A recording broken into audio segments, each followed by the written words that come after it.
और हम लोग पढ़ रहे थे साइटोलॉजी। क्या पढ़ रहे थे? साइटोलॉजी, कोशिका का अध्ययन, साइटोलॉजी। तो कोशिका के बारे में हम लोग पढ़ रहे थे और आपको हम कोशिका के खोज, कोशिका के विभिन्न प्रकार के अंगों के बारे में बता दिए थे। आपको हम ये बता दिए थे सबसे छोटी कोशिका, सबसे बड़ी कोशिका, ओवरऑल में सबसे छोटी, सबसे बड़ी, सभी चीज़ों के बारे में आपको क्या किए हैं, पिछले वीडियो में बता चुके हैं। चलिए कुछ क्वेश्चन पूछते हैं, आप उसका जवाब दीजिए, उसके बाद से हम आगे बढ़ते हैं। चलिए बताइए, कोशिका का खोज किसने किया था?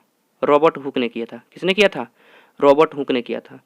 चलिए बताइए, अगर कोशिका के ऊपर केवल एक झिल्ली है, एक मेम्ब्रेन है, कोशिका झिल्ली है, केवल एक झिल्ली है, कोशिका के ऊपर क्या है, एक झिल्ली है, तो वो किस में पाया जाएगा? जानवर और प्लांट दोनों में, या फिर केवल जानवर में? किस में पाया जाएगा? जानवर और प्लांट दोनों में पाया जाएगा। कोशिका झिल्ली किस में पाया जाएगा? जानवर और प्लांट दोनों में पाया जाएगा। चलिए बताइए, कोशिका भित्ति, एक दोहरा परत हम चढ़ा दिए, तो किस में पाया जाएगा वो? केवल और केवल प्लांट में पाया जाएगा, पौधों में पाया जाएगा। समझ में आया? किससे बना होता है? कोशिका भित्ति या सेल वॉल किससे बना होता है? सेलुलोज का बना होता है। समझ में आया था ये सब वीडियो? चलिए पिछले वीडियो में सब पढ़ा चुके हैं। बताइए, माइटोकॉन्ड्रिया का कार्य क्या होता है? हमारे शरीर में ऊर्जा का निर्माण करना। बताइए, एक ग्लूकोज बनाने में कितनी एटीपी, एक ग्लूकोज बनाने के लिए कितनी एटीपी की आवश्यकता होती है? 38 एटीपी। कितनी एटीपी? 38 एटीपी। चलिए, माइटोकॉन्ड्रिया के अंदर कौन सा साइकिल चलता है? किस साइकिल के द्वारा वो ग्लूकोज का निर्माण करता है? कौन सा साइकिल होगा? Krebs cycle. कौन सा साइकिल? Krebs cycle. माइटोकॉन्ड्रिया के आंतरिक दीवार को क्या कहते हैं? फटाफट, माइटोकॉन्ड्रिया के आंतरिक दीवार को क्या कहेंगे? क्रिस्टी बोला जाता है। क्या बोला जाता है? क्रिस्टी बोला जाता है। चलिए, इतना सब कुछ तो हम बता चुके थे। माइटोकॉन्ड्रिया क्रैब साइकिल किसके द्वारा चलाता है? ऑक्सीजन के द्वारा। किसके द्वारा? ऑक्सीजन के द्वारा। हमारे शरीर में ऊर्जा का परिवहन का कार्य कौन करता है? कौन करता है? Golgi body. कौन? Golgi body. गाल्जी बॉडी का खोज किसने किया था? गाल्जी ने किया था। किसने किया था? गाल्जी ने किया था। चलिए, हमारे शरीर में पानी का ऑब्जर्प्शन कौन करता है? पानी को कौन कंट्रोल करके रखता है? कौन करेगा? राजधानी करेगा। कौन करेगा? राजधानी। चलिए बताइए, राजधानी किस में ज़्यादा बड़ा होगा, हम लोगों में या पेड़ पौधों में? राजधानी किस में ज़्यादा बड़ा होगा, हम लोगों में या पेड़ पौधों में?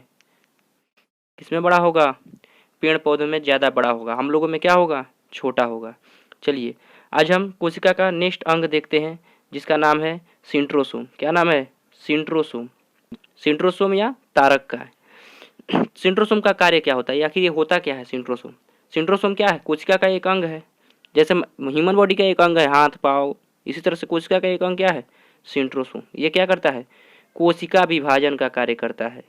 तो जो आपको हम पहले वीडियो में बताए थे क्या, कि न्यूरॉन में कोशिका विभाजन नहीं होता है। न्यूरॉन कहाँ पाया जाता है? हमारे ब्रेन में। न्यूरॉन में क्या नहीं होता है? कोशिका विभाजन नहीं होता है। तो किसके वजह से नहीं होता है? सेंट्रोसोम के वजह से। आपको पिछले क्लास में हम ये भी बताए थे, सबसे पहले क्लास में, कि सबसे ज़्यादा कोशिका विभाजन कौन करता है? लीवर में होता है। कहाँ पे होता है? लीवर में होता है। इसका मतलब सेंट्रोसोम लीवर में क्या होता होगा? बहुत ज़्यादा मात्रा में पाया जाता होगा।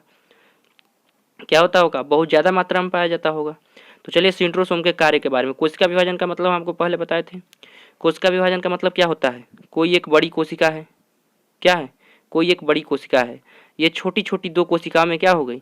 टूट गई। छोटी छोटी दो कोशिकाओं में क्या हो गई? टूट गई, और पुनः अपने आप को क्या की? ओरिजिनल साइज में दोनों ला दी। थोड़ा सा टाइमिंग गैप लेगा, लेकिन क्या होगा?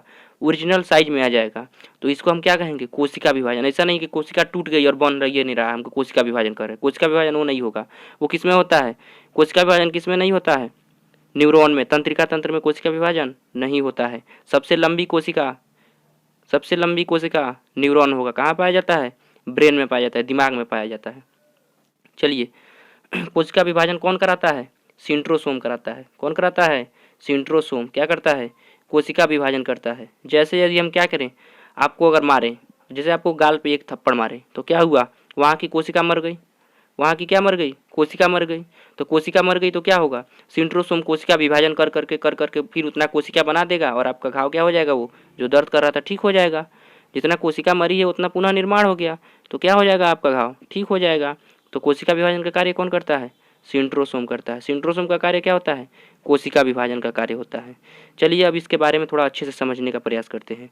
पहले तो इसके खोज के बारे में। इसका खोज किसने किया था? बोबरी ने किया था। बाबर ने नहीं, बोबरी ने। क्या नाम है? बोबरी। सेंट्रोसोम का खोज बोबरी ने किया था। किसने? बोबरी ने किया था।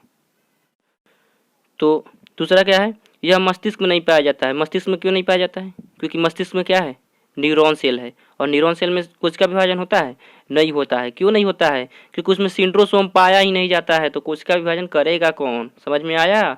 तो सेंट्रोसोम नहीं होता है किसमें, न्यूरॉन में, इसीलिए कोशिका विभाजन मस्तिष्क में नहीं होता है। और लीवर में सबसे ज़्यादा सेंट्रोसोम पाया जाता है, धड़ाधड़ कोशिका विभाजन करता है, बहुत तेज कोशिका विभाजन होता है लीवर में। समझ में आया?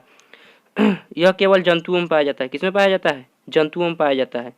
कहिएगा पादपों में, तब पादप का भी तो घाव अच्छा हो जाता है, वो उसको भी हम कल कुल्हाड़ी से मार दिए थे, कट गया था तो ठीक हो गया था। अब गलत कैसे कह रहे हैं? देखिए उसमें भी होता है, लेकिन उसमें सेंट्रोसोम नहीं होता है। उसमें कोशिका विभाजन का कार्य सेंट्रोसोम नहीं करता है। उसमें कोशिका विभाजन का कार्य कौन करता है? तो सेल प्लेट होता है। क्या होता है? सेल प्लेट होता है। इसके द्वारा हम क्या करते हैं? कोशिका विभाजन किसमें होता है? पेड़ पौधों में होता है। पेड़ पौधों को काटिएगा तो उसमें से क्या निकलता है? लाशा निकलता है, गोंद। समझ में आया? तो क्या करता है, फिर अपने आप को कोशिका विभाजन कर करके क्या करता है? ठीक करता है। तो उसमें कोशिका विभाजन का कार्य कौन करेगा? पेड़ पौधे में कोशिका विभाजन का कार्य सेल प्लेट करेगा। कौन करेगा? Cell plate. और ह्यूमन बॉडी में या फिर जंतुओं में कौन करेगा? सेंट्रोसोम करेगा। कौन करेगा? सेंट्रोसोम करेगा। आपने एक रोग का नाम सुना होगा, कैंसर। कैंसर होता कैसे है?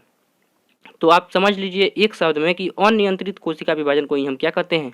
कैंसर कहते हैं। जैसे हम आपको क्या किए, गाल पे एक थप्पड़ मारे, वहाँ की लगभग 25-30 हज़ार कोशिकाएं क्या हो गई? मर गई। तो सेंट्रोसोम क्या करेगा?